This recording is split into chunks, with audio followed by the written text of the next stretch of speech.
Hello, everybody, and welcome back to The Forgotten American. My name is Melody Wright, and I do this series to show you that we actually have agency in this crazy world that we're living in, to address some of the issues around wealth inequality, housing unaffordability, and the greed and the bezel and the fraud that we see out there. Today, I am lucky to be joined by Mitch Vexler, who's going to share his story and share what he has uncovered in Texas when it comes to inflated home values and how that is impacting ordinary Americans. But as always, I want to turn it over to my guests and let them introduce themselves. Tell us a little bit about you, Mitch, how, just how you got to this place, how you started in your early career. Sure. Thank you very much. Very nice to meet with you. Many years ago, back in Canada, I was a real estate broker, licensed to do appraisal work. Ended up getting into construction through a fellow that I had met by the name of Sam Katz through my broker. Sam was way ahead of his time, but an extraordinarily talented developer, a very wealthy individual. And he took me under his wing one day and said, "Would you like to learn how to build?" Because he understood that I knew the math. And I'd already proven that I understood it extraordinarily well. So Sam was, in fact, a mentor in terms of the construction side of things. And I had seen difficulties all the way back then, even though you're looking at almost 40 years ago at this point, due to socialism and the expansion of socialism. So moving forward, I've had a career where every transaction that I did in real estate worked. And from a young age working for George Wilson, who was a stickler for the math and stickler for the numbers, I ended up analyzing properties and projects for other developers. So moving forward rapidly here, to date, I'm a 37-year builder developer with a background in statistical probability and quantitative finance. I understand what's going on. I've had thousands of multifamily tenants. We've developed thousands of lots. I've developed 1.5 million square feet of retail. I've built a 35-floor high-rise condo. There isn't much that I really, in terms of product type, haven't done. And through that process, in 1990, I left Canada, Windsor, Ontario specifically. Before I left, I pretty well controlled the industrial market that wasn't owned by the big three auto plants because I understood it. And when I say controlled, we were moving tenants and or owners from one property to another based on the requirements of power and craneways and bus ducts and things like that that they needed. And I had built a database, again, back to the numbers and back to the math. But in Canada, a guy like me doesn't fit in. And things got fairly rough when the government said they were going to start to enforce rate restrictions against multifamily. And in Windsor, blue collar market, 160,000 population. If your property is old, let's say it's World War II housing, well, your expenses keep ramping up. But if your income is flatlined or is forced to go down via the government interference, by definition, you're bankrupt, right? The math no longer works. So I had the opportunity to take my uncle's properties that were multifamily, but the decision was made, I had to go.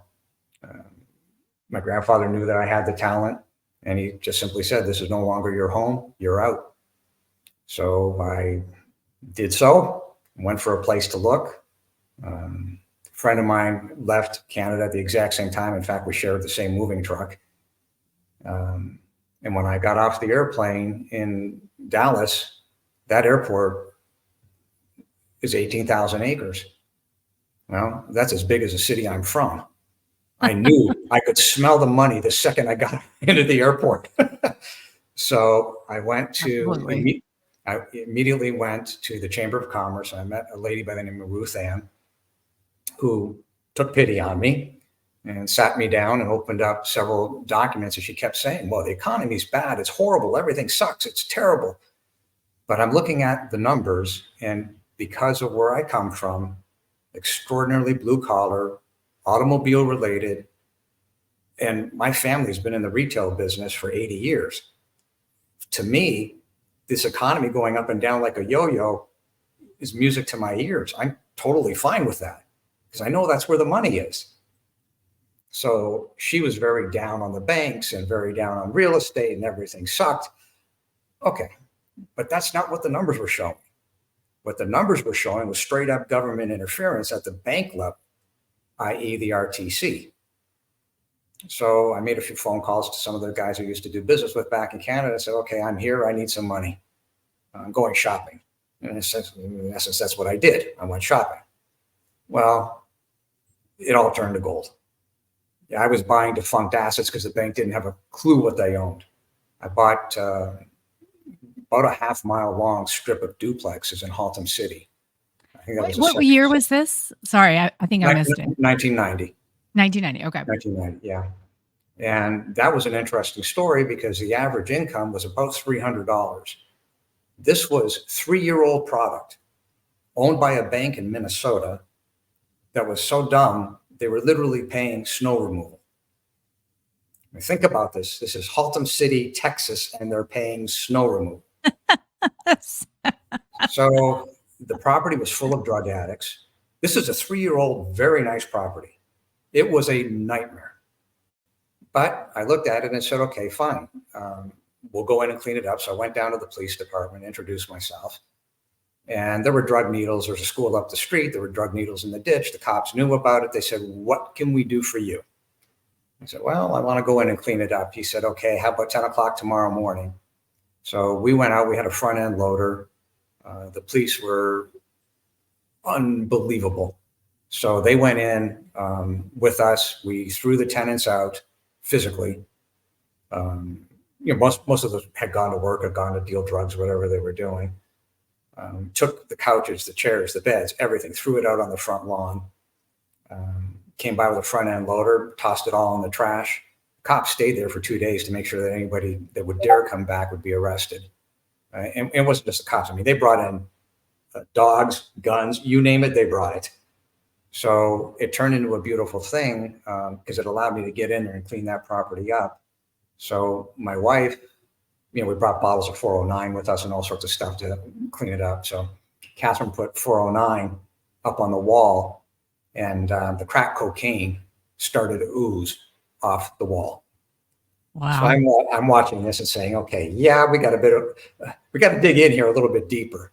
So I told Catherine, okay, fine, stand back. We'll have the crew. We're just going to rip the sheetrock out of here. It's just gone. We took the carpets out. We took the sheetrock out. You name it, we stripped it. And we rebuilt it.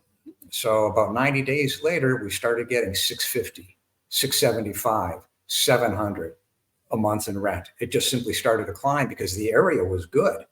Wow. The management, i.e. the bank that had taken it back, were complete fools. And they weren't helping the property. Now, obviously, the bank didn't put the drug addicts in there, but that's not the point. They had control of it. They could have managed it. Right. Exactly. So we found product after product after product of doing that. And then an opportunity came, and we bought a lot of multifamily, did all that.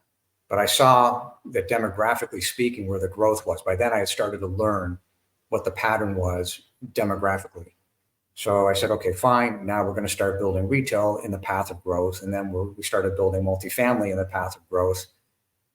And you can see, I've got an interesting story on demographic shift. So in Arlington, Texas, it was about 30 years old at that time, a retail strip, and it had seen better days. So we bought it and we put in a hickory barbecue facility and a bridesmaid facility. We filled it up. Well, the demographic shift between the time I bought it and the time we sold it was older people, as in 75, 80 years of age, in that general vicinity. It's called Pantego, Texas. So the demographic shift went from old, predominantly white, within a 3-year pattern, to predominantly Hispanic. So the facility, the barbecue joint, Their revenue stream took off incredibly. Like they were booking, by the time we sold that property, they were booking 2.2 million. Their original Proforma was $500,000. Wow. So they absolutely hit it out of the park. The bride's facility went sideways. Right? We put them in, they were okay, but they went sideways because they weren't catering to the demographic. Right. Well, everything we've ever done and the depth of our performance, thankfully to the people that taught me how to do it, plus we've invented quite a bit. And the depth of those performers, we see these things coming long before anybody else. And the proof of the pudding, I've never had a bad real estate deal. And we're involved right now. We're working on one that's north of 205 million at cost. Yeah. And our rate of returns are off the charts because we figured out how not to copy anybody else, how to ignore the noise and just stay focused on the absolute mass. So we designed something that no other hotel operator, none of the big three are even capable of figuring this out. And they don't care. Yeah, they don't. And I want to stop right here for just a moment and kind of extrapolate on this, because I think what we've seen in this cycle so much is that people, they were bused to locations and told a story when they decided to invest in, say, multifamily properties, for instance. Your story, very different. You went in, you and your wife, with 409 yourselves. You got involved locally with the local chamber of commerce to understand what was going on in the city. And then you built a Proforma. And so I think that is very starkly different from what we've seen for the passive investors in this last cycle, who, a lot of them invested sight unseen.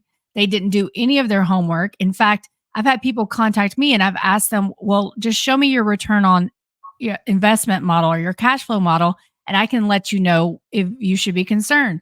They never even did one. So I want to stop. And you said Proforma, and I know what you mean, but if you could explain that a little bit to the viewers, I think that would be helpful. In my world, Proforma is an extraordinarily deep analysis. And to give you an idea, let's start at the top level. Income, expenses, make sure what your cost of capital is going to be, your weighted cost of capital between your equity and your debt. Will give you a net operating income, put a rate of return on that net operating income. That's at the top level. Okay. But that top level to me is 3% of the entire truth. The balance of the truth lies in your ability to break down every single line item.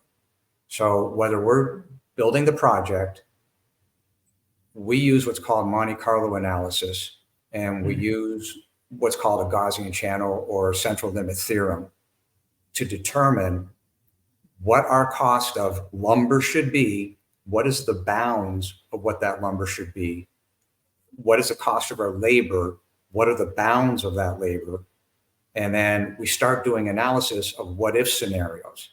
So by using the central limit theorem, we're able to determine what the volatility is of pricing.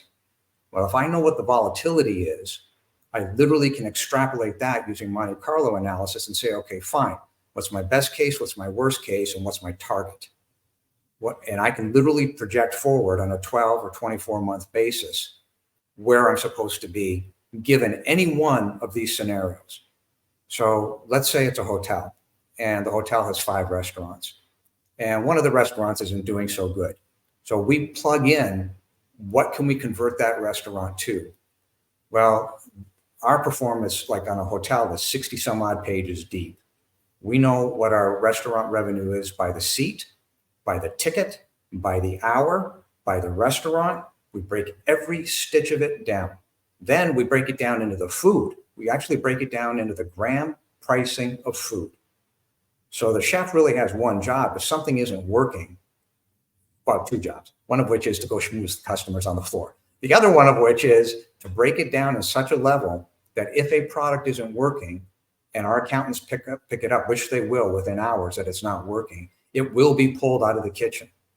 We've designed our kitchens on wheels, and I've built over 28 restaurants.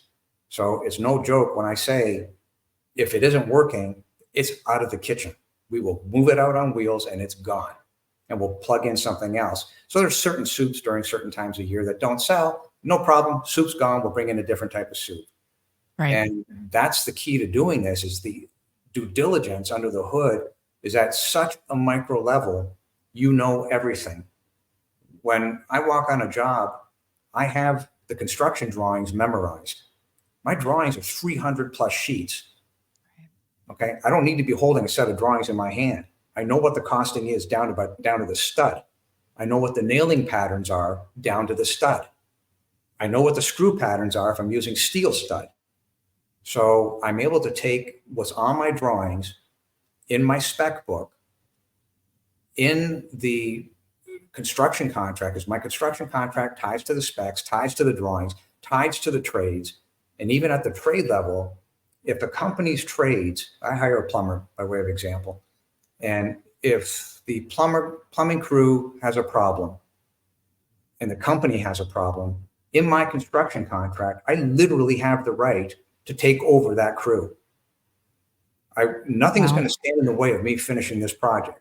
And I'm sorry it's your company, but if you can't deliver, you got two choices. I'll sue you for damages, which, by the way, I've been building for 35 years and I've never sued a trade and I've never been sued by a trade. That's amazing. So that's actually really amazing. These processes work if you can explain them. Well, it all comes back to that Proforma. And that's why our Proforma on the hotel, by way of example, is 60 pages deep, because we've got every stitch of this analyzed. We know what we're doing.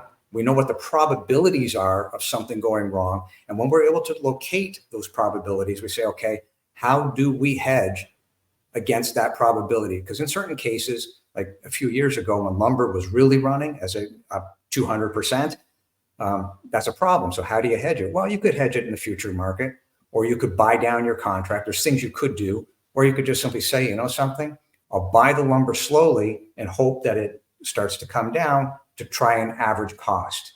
Well, okay, we didn't have to get involved in that. We were fortunate. But over the years, I used to buy my lumber from Canada. I'd buy it by the trainload and have it shipped in. I was hedging because I had problems. I had problems getting lumber. I had problems getting sheetrock. JPI was a very large builder. They had problems getting sheetrock. We even looked at buying a boat out of China for a sheetrock. But when I did the analysis of the chemical components of the sheetrock, I said, yeah, no, thank you. We'll pass on this. They weren't so lucky. Like they ended up with buildings where the sheetrock had to be torn out. Yeah. And there were a couple of buildings like that here in Dallas, up off of Frankfurt, that ran into the same problem. The sheetrock ended up with mold in it. So we passed. But if you want to talk about a situation of collusion, U.S. Gypsum here in the United States said, well, we had a plant that burnt and it was in Oklahoma and it shot the cost of sheetrock stratospheric. We were at $8, it went to 15. Okay. Well, I ended up getting my sheetrock out of Mexico from a U.S. gypsum plant. Okay. I shipped it to the U.S. border, switched it over to U.S. trucks. The difference net cost to me was $7,500. Wow. JPI was writing a check for $500,000. So we found it and I got lucky. I had an employee who was an IT guy. He said, well, you know, I've got some family members that works at a gypsum plant in Mexico. Really? Let's have a little chit chat. So I said, what's it going to take? How much do I have to buy? He said, $7,500 in a briefcase. I said, done. Yeah. I think what's so incredible about what you've said so far is just, so my life in 2009 was doing pro formas on can my business survive? Because I was working in the mortgage industry and we were on the verge of bankruptcy and, bottoms up, every lever, every tweak. I mean, we just worked on those models over and over again to really understand what was going on. And so it feels like what's happened is so many people have lost the ability or the knowledge to do that level of due diligence. And I think in our TikTok world, in our social media world, they want to be able to quickly understand something versus doing the hard work. And I'm not saying that's necessarily in a kind of inherent character flaw. I think that that's our society has bred that, and sort of we've kind of stopped really encouraging people to dive deep into these things through our education systems, or what they're seeing out there in social media, and that it is absolutely critical to success that you're able to do that due diligence. But what's happened is in this time of easy money, it seems as if the people that were rewarded were the people that didn't do that. And I think that is what's been so galling to, the forgotten Americans out there who are just trying to make it by hard work and integrity. So let me address that situation as follows. If you have an x-axis, and on the x-axis, the government is getting bigger and bigger and bigger, and on a y-axis, your income is going like this, it's getting smaller and smaller and smaller. How do they get bigger and bigger and bigger? Well, that's by manipulation of the public. So what you're speaking of is a societal problem. The public is completely being manipulated. In my office, I have screens on pretty well every wall, and I don't watch TV. I haven't watched TV in years. I don't care. I watch my charts over there. I learn everything I need to know out of those charts. I watch the math like a hawk, and I don't trade everything. I only trade NASDAQ, or sometimes gold, but it just depends what's going on. But the point of the matter is, I can see everything that is a societal issue inside of those charts. Right. So I've been at this for a really long time. Then you add on, I speak to thousands of my tenants over the years. I know firsthand the problems. I know what it is, not just for me personally being in Canada, and I know what it is to survive in a blue collar market. To the nth degree, I know what it is. But when you talk to your tenants, I can't afford the rent this month. I've got to make a decision between the rent and putting food on the table. Right. They don't have the time, because some of these people are working 2 and 3 jobs. That's right. Okay. They can't. They're stuck in a position. Their credit card levered to the hilt.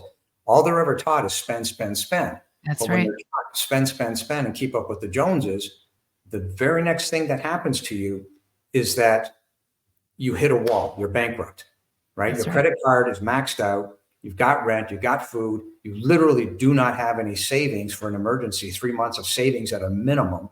So you're taught to do things, or manipulated to do things, brainwashing, for lack of a better word. Yeah, it's slavery.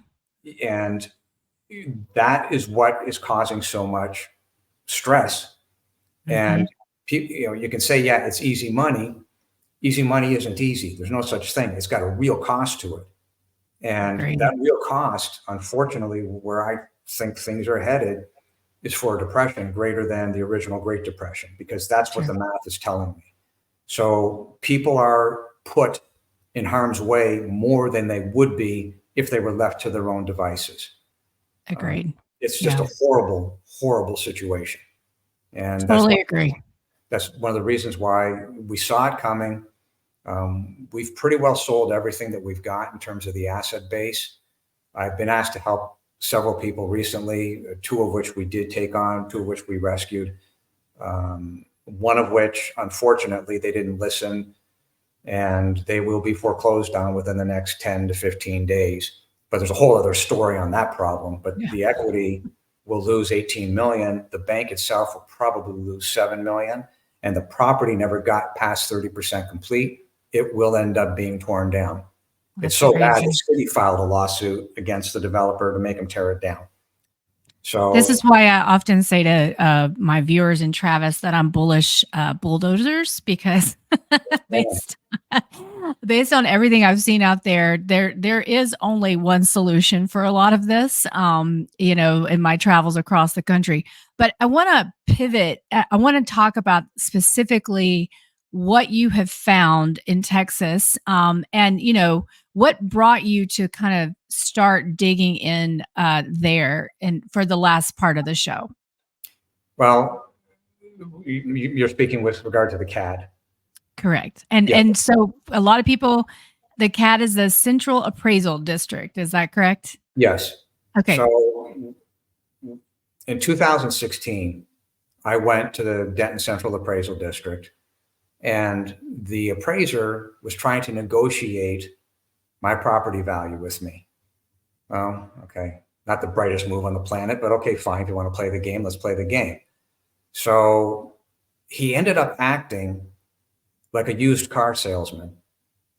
I have to go to the back to get permission to try and lower your value. And the hair on the back of my neck stood, I remember like it was yesterday. So I got kind of heavy with him. And I simply said, look, we can do this the hard way or the easy way. My math is my math. And you're picking a fight on something you cannot win because my math is actual. I have actual income, actual expenses. Don't you even dare think about manipulating my numbers. I backed him down. But when I came back and told the story to Leslie as my forensic accountant, she goes crazy when I say that, but okay. So that's the reality. And I told her the story. She said, well, but that cannot possibly, their actions cannot possibly adhere to a law. Now, we didn't know at the time because we had to dig in. But remember, I was a licensed real estate broker and licensed to do appraisals back in Canada. I wasn't a fish out of water. So we started tracking the data. And every year we started pulling down. And then 2017, we had to file a lawsuit. We have literally filed lawsuits since 2016, every single year, nonstop. We've never lost. Now, this is the value side of things. So in 2023, we filed a lawsuit in October because by tracking this data, in reality, we've done an audit on DCAD without them even knowing they've been audited. We use their certified totals. So all the analysis that we've done is in fact government numbers. We simply use our ability to superimpose and analyze and project forward what the real numbers are. Well, several things came up in 2023 in October, one of which was just before October. So Don Spencer, the chief appraiser of Denton Central Appraisal District, stood in front of the board under threat of perjury and said, yes, we took 60,000 properties outside of the database, manipulated them, his words, and put them back. Leslie called me hair on fire because she found it. I said, okay, get the transcript, send it to Houston, give me a copy. And I got busy. So one of the spreadsheets that I have is something called the infection rate spreadsheet. And it's a very detailed, interesting analysis of what happens to a community as a disease rolls through. So it runs through the projections of how fast a disease will move. Took that math and applied that to that 60,000 property manipulation quote. The net result was, just on the 60,000 alone, 76% corrupt data at the Central Appraisal District. Right. Okay, Mitch, before we go there, let's just because, Texas is kind of interesting. I mean, this process happens in all the over 3,000 counties in the country, right? But let's explain what is theoretically the role of the Central Appraisal District. What are they doing and why? If we could just tell the listeners real quick. Okay. With regard to property taxes, the Central Appraisal District job is to determine what a market value is based on a series of criteria as established in USPAP. USPAP is Uniform Standards of Professional Appraisal Practice. Some of that criteria includes using things such as central limit theorem. Now, they don't call it central limit theorem. They call it standard deviation. It's the same thing. They're identical. The reality is, and to make a long story short there, as far as we have seen, at least since 2016 here in Texas, there is no CAD doing standard deviation, which means there is no CAD adhering to uniform standards of professional appraisal practice. In short, the CADs are not doing appraisals under any definition in law. And therein lies the problem. They have a job to do and they refuse to do it. If you ignore USPAP, de facto, you're committing fraud. You signed an oath, you violated your oath, and it goes on and on and on. And that's how you end up in a situation that caused me to file that lawsuit back in October when I figured out that 37% of the population, 37% of the household population, and households means multifamily renters and single family owners. 37% of them are going to file bankruptcy and or lose the roof over their head. When I figured it out, I went to see Leslie, double checked me. She said, yeah, it's real. I said, okay, fine, get in the car. We hightailed it down to my attorney's office. And fortunately, my attorney also happens to be an accountant. I laid the numbers out, I explained it. And I said, Matt, we don't have any choice here. This is real. We've been tracking this for years. They can't get out of the box. We built an airtight box. They're guilty. We just have to get it in front of a real judge. And Matt said, yeah, we'll file. And that's what we did. And so, I just want to go back to the part of the story where you said, so, this appraiser, I think in Denton, basically acknowledged that they took records out of the database. They did some sort of manipulation that I'm not sure if you know what it was, but when they put those records back in, essentially you ran a kind of a disease model, that's a rate of infection, and found that those 60,000 records alone would infect. And in this instance, they're not getting a disease. What they're getting is an inflated property value, infect these other properties, so that over 75% of the properties had inflated values. I just want to, am I characterizing that correctly? Okay. Yep, you got it. All right, cool. All right, now back to you, where you were in the story. It gets even worse in that, think of it this way. If Mr. Don Spencer lied, which is a high probability, let's say it was 80,000. That 80,000 number turns into 92% corrupt data. So look at it this way, because people that have houses will understand.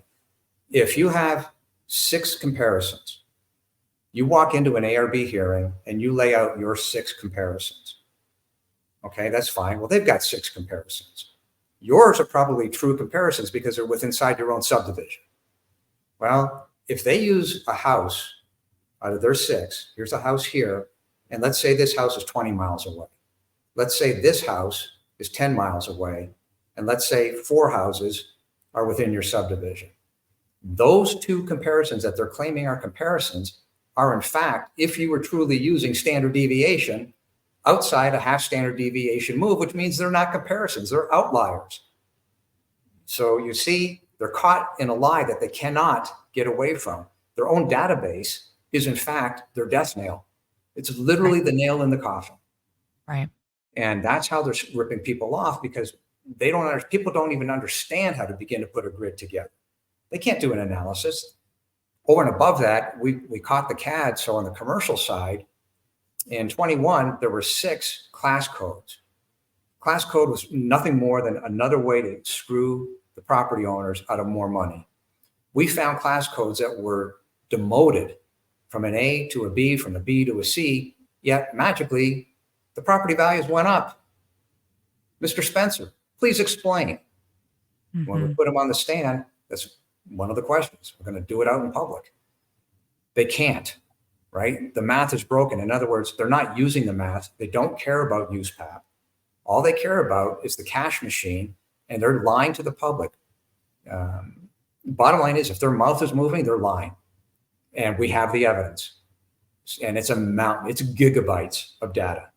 And it's all their data. That's the beauty of it. It's their data, it's their requirements. USPAP is their document. And we have a list of over 80 documents that the CADs are violating, and it's their own internal associates, International Association of Assessing Officers, Texas Association of Assessing Officers.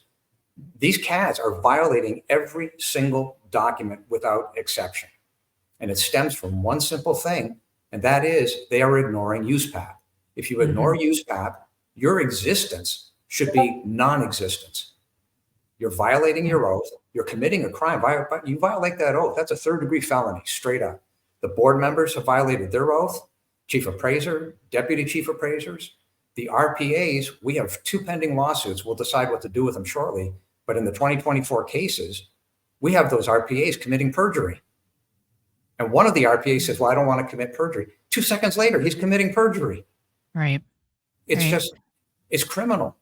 And the reality is, what ends up, see, 37%, just to give you an idea, Don Spencer, again, under threat of perjury, stands in front of the board and says the median home value inside of Denton County is $514,000. Okay, that's mathematically impossible.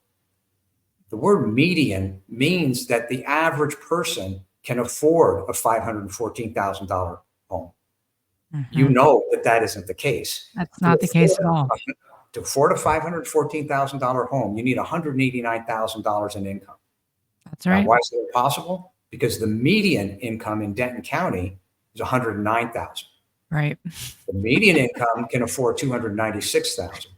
So when I tell you they're in a box, this is a box they're not getting out of.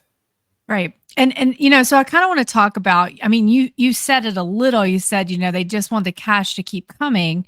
But the why of it, right? And the fact that this is it's not just Denton. I think you've found it's all over these appraisal districts. Yeah. But the why of it and how much of is it just the Upton Sinclair quote, when a man paycheck depends on it, then they're not going to see reality. And then how much of it do you think is actual, just they know what they're doing and they don't care? This is 100%. The legislature knows exactly what it's doing. Senator Betancourt makes his living by real estate tax consulting. He has zero interest in solving this problem. In fact, he is the problem. Wow. This is a legislative problem. This is a societal problem. Yes, every person inside of that CAD, or any CAD for that matter, is getting paid. And in fact, we have communications that says, do as you're told, and you get a pension. This is corrupt to the nth degree, and it gets worse. So the state comptroller has what's called a property valuation study. The property valuation study is used as a bludgeon against the chief appraisers. So the state comptroller will go to the chief appraiser, i.e. Don Spencer, and say, look, I need more money to shift money from this school district to this school district. Okay? Who's setting the property values? The answer is the state comptroller. Here's the problem. There's no law to allow the state comptroller to set property values. Only the CAD through USPAP can set property values. So the truth is the ARB panels that all homeowners end up going to, or anybody wants to protest, they are nothing more than an illusion of legitimacy. They're there to placate, oh, well, we're doing the best we can for you, the homeowners. Well, that statement isn't true because the CADs lie. They created the fraud of the numbers to begin with, to the point where your average home is over 40% overvalued. Then you've got the state comptroller on top. I just want to repeat that for my viewers, 40% overvalued. Okay, keep going. So then you've got the state comptroller on top of that, slamming down. I'm not defending the chief appraisers by any means, but I understand the position they're in. Their position is impossible because they're stuck between this as the homeowners and this as the state comptroller, and both are coming like this. However, from what we have seen across Texas, by the way, I had a call last night from Kansas. I've had calls from attorneys in Los Angeles. I've had calls from attorneys in Michigan. I've had calls from attorneys in Florida. Anybody who touches USPAP is now beginning to realize that USPAP is an irrelevant document. It's a great document. We've gone through the math top to bottom. There's nothing wrong with the theory. There's nothing wrong with the charts. But if you don't pay attention to it, you may as well not have it there. Right. And the truth of the matter is the legislature knows this. They cannot not know this because there's been over 80 articles written in the last 4 years. So they cannot say, well, we're not a person with knowledge, which is in code for federal law, which is where this is all headed. But the bottom line is they know it's corrupt. So far, the legislature has chosen to turn a blind eye, and they keep putting Band-Aids on. But Senator Betancourt is the head Band-Aid. Well, let's just manipulate it a little bit further and see. Here's where it gets way off the rails. Every single dollar that comes in, let's say that it's a school district. Doesn't matter where, just say it's a school district. The school district takes that money. So let's say the school district gets $1 million. The school district then takes that money and goes out and levers it into bonds at 20-1. That $1 million just bought them $20 million worth of new stadium, new school. I got to get a new roof. I need a bond for a new roof. Yeah, whatever. Oh, I got a certain amount. I got to go hire another 30% of employees that are going to sit around and do nothing. So the net result of that, just in Denton County alone, we ran the math. There will be $32 billion, give or take, of bonds that will disintegrate in the next 12 to 18 months. There will be roughly $30 billion worth of mortgages that will disintegrate in the next 12 to 18 months. Now, let's break it down even further. So you think mom and pop is getting screwed on the houses? Watch this. Who are the pension holders of the bonds? So Morgan Stanley says, yeah, LISD, Louisville Independent School District, I'll buy your bonds. I'll invest in them. Where does Morgan Stanley get the money? Pensioners. Who are the pensioners? Mom and pop. Right. It's You the can have snake private eating mortgage. itself. I'm sorry, again? It's the snake eating itself, right? To some degree. Ergo, it will implode. But mom and Right. pop is getting screwed so badly because there's no way out of this trap. This is Right. going to end. It will blow up because that's what the math says. There is no more money. If you've got 37% of your population right now today, household population, right now today, can't afford the roof over their head, where is the money going to come from to pay the increase in bonds effective tomorrow morning? And the answer is, it isn't. It's over. I mean, we're at the end game. This is the tipping point. Yeah. I would agree with you there. And something I've actually, I've been trying to get the attention and talk about what I think is coming for the counties because of the vacancy, all of the over speculation, the rampant building, because a lot of the counties are going to have to take on this burden of these properties because so many of, we had all these all cash sales and they weren't mortgaged. And, when they're mortgaged, the banks and non-banks have to take care of the property. They're not going to be able to afford it either, by the way, because they'll be getting squeezed by the GSEs, the agencies, Fannie Mae, Freddie Mac. So again, it's this vicious circle. But, I think, so Mitch and I think you and I think about this very similarly, but, I think people can feel very hopeless in times like this. And so what I'd love to do in the last few minutes is you talk about, why, to me, you were particularly qualified to take on this fight because of your experience. And something I've been talking to people about is just do the thing you can do to make a difference. And I think that, that's what you are doing. But what would be some words of, not just encouragement about how people could actually start? Let's say they're sitting in one of these districts and this has happened to them. What do you think they could do about it? There's two stratas of that particular problem, one of which is somebody who's dancing on the razor blade. Somebody else has already jumped, already been sliced. So the one strata is somebody owns a house, husband and wife are working, but they're working. They're up to their eyeballs. They've got debt. They got credit card debt. The reality is, as trite as it sounds, but it's the truth. The credit card debt has got to go, and you do have the opportunity to protest your taxes. So anything you can do to save, even if your taxes went up, let's say 70,000 on the gross, so it's going to cost you $3,500 a year in more taxes. Well, that's $3,500 a year more in your pocket. You would use that money, set a program out, and say, I'm going to either reduce the credit card debt or stop the interest. People that have credit cards, it's perfectly fine, but you don't buy anything unless you can pay it off 30 days later. You should not be running the clock on your credit cards. So that's one strat. We had a heart-wrenching phone call that came in last night, and she knows she's in trouble. She said, but she didn't even care about herself. She understands the magnitude of this, the macro scale. So she asked, what is it that I can do? And I said, listen, I want you to do two things. Sign the petition, because we're using everything we've got in front of the judge to say, Your Honor, judges, these are real people. That's the first thing. Second thing is, I want you to send me an email. And I gave her my email address. And I did that on purpose because she is desperate. She needs somebody to talk to. So I said, just send me the email and I'll communicate with her. I've got some ideas. I know some people locally. And then I thought about it. And there's a pastor in Denton County who right now is feeding 170 families, his church. Mm-hmm. And the difference for those families, again, they're going to lose the roof that's over their head, or they put food on the table. So he understands at the ground level what's going on.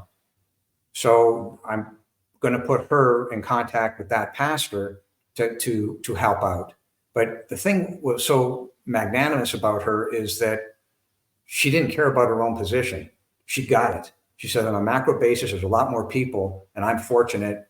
I'm hurting, but I'm fortunate. I know what's going on. So the trick here is that if you understand the circumstances that you're in and you truly understand it, you can literally sit down and figure out a way out of it. The problem is people have a tornado going around them. I got the credit card debts. I got the roof over my head. I got a car payment. I'm watching TV. I'm watching the news. So in their world, in their tornado, the sky's falling. But at the tail end, if you can see what's happening in your life, then all of a sudden you have clarity and the tornado goes away. It may not be the healthiest picture I agree. in 12 months, but when you look past the future 12 months, okay, it's not so bad. You know, you're breathing, it's okay. You got a roof over your head, you got another job, whatever it happens to be. It's not the end of the world. The Great Depression had 25% unemployment. I think what we're about to see will be worse. I think right now today we're hovering well over 10.8% on true numbers. Right. And I think it's going to get a lot worse. However, the world didn't stop. That's right. And things need to be reset. And you reset and put the power back in the hands of the people by getting rid of the fat. And the fat, in truth, the way that we're looking at these CADs, if CAD employees will drop from 80 down to 10, which is all they need when they start telling the truth, instead of the other 70 employees that are doing zip all and getting paid for it and breaking the law, when you get rid of the fat, then all of a sudden the money stays in the hands where it's supposed to be, which are those who created the money in the first place. Right. That's how you get this situation. Because you mentioned the key word, inequality. You want inequality? Get rid of the fat in the middle of the people that are taking it. And by the way, there's more population than there are politicians. That's right. And we are 70% of consumption. We can vote with our dollars as well. Throw them out of office. That's they either do what they're told or you throw them out of office. And that's probably the part of fault of the population. If you don't like what's happening to you, get off your butt, throw these politicians out of office. You start these ground research entities, throw them out. They are your problem. You are not your problem. You're working one job, two jobs. It's the politicians that are your problem. It's Senator Betancourt who's problem number one. He's responsible for the manipulation of the legislature not to fix this. It falls in his lap. Now, there's a lot of people in the legislature, but he's at the head of it. Right. They're not doing their job. And by the way, the executive branch is made of three people: Ken Paxton, Governor Abbott, and Glenn Hagar. Glenn Hagar is a state comptroller. Mr. Hagar, your property valuation study, we have the evidence that Don Spencer has tracked and superimposed an additional value. He targeted communities: Sanger, Pilot Point, Aubrey, my subdivision that I built. These communities have been targeted. There's a house in my subdivision that was targeted. It's up 65% over 2023. Wow. Okay. Wow. So now you can kind of see why getting rid of the fat is imperative. Absolutely. If you don't, you're going to get crushed. Yeah. And I think, Mitch, you're hitting on just another really important topic, which is that we have to start locally. Like we often get overwhelmed by national politics, but if we can start at the local level, we can start truly affecting real change, in my opinion. So thank you. I just want to thank you so much for talking to me today, for all of this that you're uncovering. When this comes to light, and I think more and more as we get this message out there, it is going to come to light. But for those people that have listened to this and are just curious about what you're doing and maybe even how they can get involved, where can they go? What resources do you provide? There's a website. It's mockingbirdproperties.com/DCAD, DCAD. You will find gigabytes of data there. You will find charts, graphs, everything that's come out of my mouth is on that website, plus more gigabytes. It's the mountain of evidence we have is just off the charts. And we even have a chart that shows who the co-conspirators are. Wow. And We even have documents from those co-conspirators say we don't have the right to enforce. No, that's a lie. But nonetheless, we have it in writing. So if you don't have the right to enforce, then who's enforcing anything? Because the CADs are clearly guilty. The government is clearly guilty. They're culpable in it. They're co-conspirators. We've named as a co-conspirator Glenn Hagar. He can't get out of it. We've got it in writing. So all that information and all that evidence is there. I just want to point out that the sky is not falling. There's a huge problem. Right. We know what the problem is. We can articulate it. It's just very good if people will go to that website and there's a petition there. It'll take you 10 seconds. If you're being screwed by a CAD, and because a CAD is violating USPAP, we just ask 10 seconds, please sign it up. We will not share it with anybody. It's only going to appear in front of a judge or judges to show the judges specifically, these are real people that are hurting. And the difference is that this CAD is stealing their tax money that they should have in their pocket because they don't even have 90 days of excess money in case of an emergency. And that is unconscionable, should never happen in the United States of America. I totally agree. And Mitch, the other thing I would say is that the way that we get out of this is together. It's not through divisiveness. It's through working together because, all of these folks in Texas, whatever their politics may be, this is all impacting their ability to feed their families. And so I love the fact that you have this petition out there that other people can join in this cause, because it is, like you say, it should not be happening in the United States of America. So. No, this is not a partisan issue at all. I mean, if you're left or right, the bottom line is the theft cannot denote whether you're a Republican or a Democrat or something in the middle. Theft is theft. Your money is being stolen. We have the evidence. The evidence is irrefutable. And to your point, yeah, there is power in numbers, and that's what this is about. That's the advantage of that petition, and that's the advantage of what we're doing and all the people that are reaching out. And there's other people, like in Johnson County, there's a massive lawsuit that's about to get filed against their chief appraiser. There's another one in the works in Brazoria County. So I've been working with these people. It's difficult because some people don't have my background, but nonetheless, they're so mad that that's what they've decided to do on their own. So it's that's good. Right. Yeah. Well, Mitch, I cannot thank you enough for what you've shared so far on my channel, on Travis's channel. I think that this story is developing. We'll be talking about it, but I wanted for this series that I do, The Forgotten American, I wanted people to hear how, you had a very specific set of expertise and you took it upon yourself to challenge those who were what you could see was blatant fraud. And so I just want to thank you for that.